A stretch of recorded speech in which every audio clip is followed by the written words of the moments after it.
Assalamualaikum dan selamat sejahtera. Kami daripada kumpulan Den Anishar dan ahli kumpulan saya yang pertama. Nama saya Aina Tasha. Saya Anis Aini. Nama saya Putri Nurliana. Saya Nurbatisha Umairah. Saya Nurfarisha Atira. Tujuan utama dalam video pada kali ini adalah untuk mempromosikan kempen kesihatan mental. Kempen ini dijalankan dalam kalangan pelajar Kolej Teknologi Antarabangsa Cybernetik sahaja. Tentatif program ini dimulakan dengan menyebarkan info-info berkaitan dengan kesihatan mental yang mungkin tidak ramai orang tahu. Assalamualaikum dan selamat sejahtera kepada rakan-rakan dan Miss Kanita. Hari ini saya kumpulan Den Anishar dan nama saya Anis Aini. Saya Putri Nurliana. Saya Aina Tasha. Saya Farisha Atira. Saya Nurbatisha Umairah. Okey, hari ini kumpulan kami akan menjalankan satu kempen iaitu kempen kesedaran kesihatan mental. Pengenalan tentang kesihatan mental. Kesihatan mental ni adalah merujuk kepada satu keupayaan seorang untuk berfikir, rasa, bertindak dalam menjalani hidup seharian mereka. Kesihatan mental yang baik juga dikaitkan dengan keupayaan seorang untuk menjalani hidup, menghargai dan menikmati hidup mereka dengan lebih secara positif, produktif dan seimbang.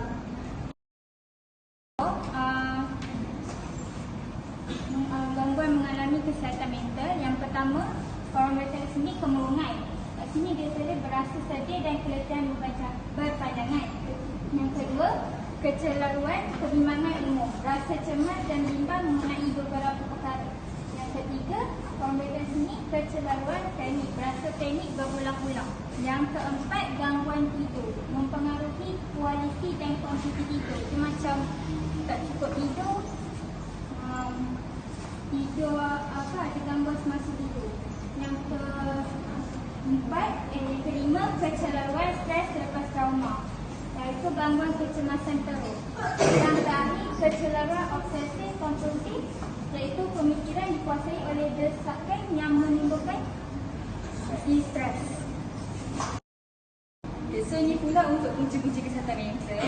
Okey, yang pertama tekanan akademik. Macam kita tahu semua orang nak pandai, semua orang nak berjaya. So mungkin ada parents diorang yang push diorang untuk nak A je setiap kali exam. Lepas tu yang kedua, penggunaan media sosial. Okay, contoh macam influencer yang selalu balas kat TikTok. Kalau ada tersalah cakap sikit je, mesti ada netizen yang komen-komen negatif. Lepas tu tu akan bagi impak lah dekat dia kan sebagai seorang influencer. Okey, masalah yang ketiga, masalah keluarga. Okey, contoh kat sini, keluarga yang kerap bergaduh atau masalah kewangan.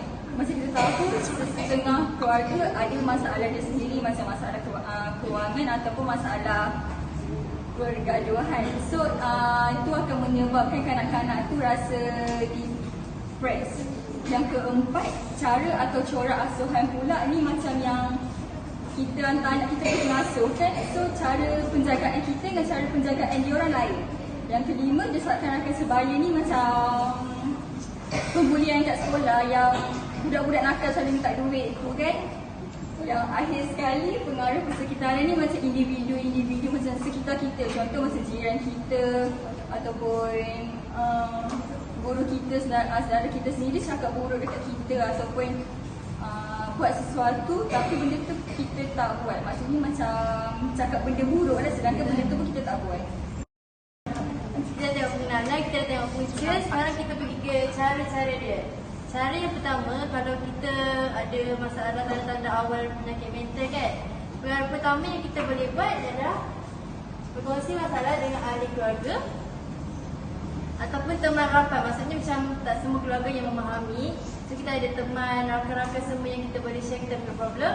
Ataupun orang yang boleh dipercayai. Contohnya orang luar lah. Maksudnya kita dah selalu rapat dengan orang tu cerita pasal dia, kita pun cerita pasal kita. Contoh.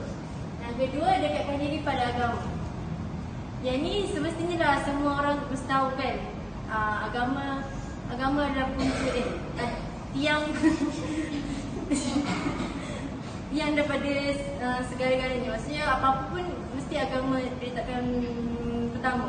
Yang seterusnya berfikiran positif. Maksudnya nak buat apa-apa benda, aktiviti atau apa-apa, mesti kena ambil fikir positif. Maksudnya kita ambil apa? Maksudnya yang positif je. Yang negatif memang ada, tapi kita akan biarkan dekat tepi. Kita tolak je tepi dulu. Yang seterusnya kita segera berjumpa doktor atau konseling sekiranya mengalami tanda-tanda awal penyakit mental. Maksudnya dengan cara berjumpa doktor ataupun konseling, kita boleh laporkan masalah penyakit mental tu. Kita ada nasihat lah, kita ada idea, kita tahu apa kita nak buat apa semua. Yang seterusnya, makan makanan yang berkhasiat dan seimbang. Ramai macam tak tahu kan kenapa, macam mana pemakanan boleh ada hubungan kait dengan mental. Sebenarnya antara contoh yang umum lah yang semua orang tahu, contoh pemakanan yang tak seimbang mestilah akan apa? Dia akan penyakit, akan ada penyakit lah. Jadi macam lebih makan minyak dia akan kolesterol. So macam kita akan rasa stres lah, kita ada penyakit. So macam muda-muda lagi dia ada penyakit, kan jadi stres kan. Dan seterusnya menguruskan masa dengan baik. Macam mana menguruskan masa dengan baik? Maksudnya lakukan aktiviti yang diminati dan bermanfaat. Contohnya kalau aktiviti yang bagus yang boleh kita buat dan kita minat, kita buat je untuk kita macam fizikan diri supaya kita tak terbawa-bawa je dengan kesihatan mental kita tu. 5 fakta-fakta tentang kesihatan mental. Yang pertama, penyakit mental ni dia tak berjangkit tau. Maksudnya boleh dirawat di klinik atau hospital yang berdekatan. Tak semestinya di institusi psikiatri. Sentiasa mendapatkan nasihat dan rawatan. Lepas tu tidak semestinya diwarisi. Contohnya dalam ahli keluarga diorang ada yang sakit mental. So diorang tak perlu risaulah macam dia cakap mesti penyakit ni akan turun-temurun ikut diorang punya ni lah. Lepas tu perlu mendapatkan rawatan. Orang yang sakit mental ni dia boleh hidup macam manusia biasa jika dia dapatkan rawatan yang sepatutnya. Elakkan panggilan gila. Orang yang sakit mental ni dia sensitif bila dipanggil gila. So kita kena elakkan panggilan gila sebab takut lagi memburukkan keadaan sakit.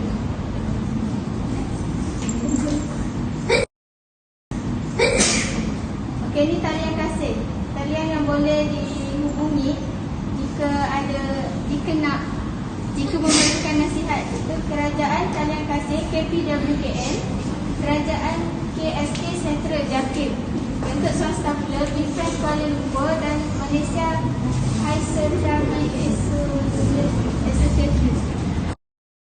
Kami berkongsi pautan Google Form di dalam grup Telegram untuk peserta-peserta mengisi butiran tentang kesihatan mental secara langsung di dalam masa yang ditetapkan.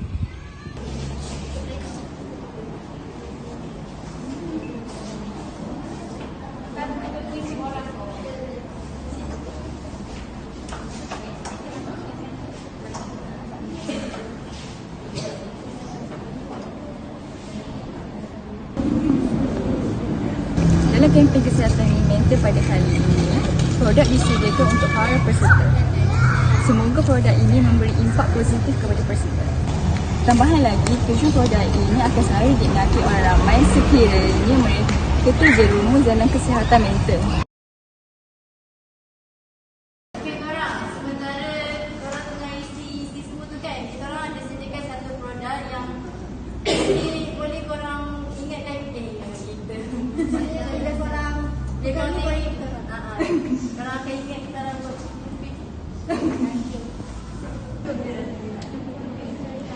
Semua dah dapat ke? Dah. Yang kan resep?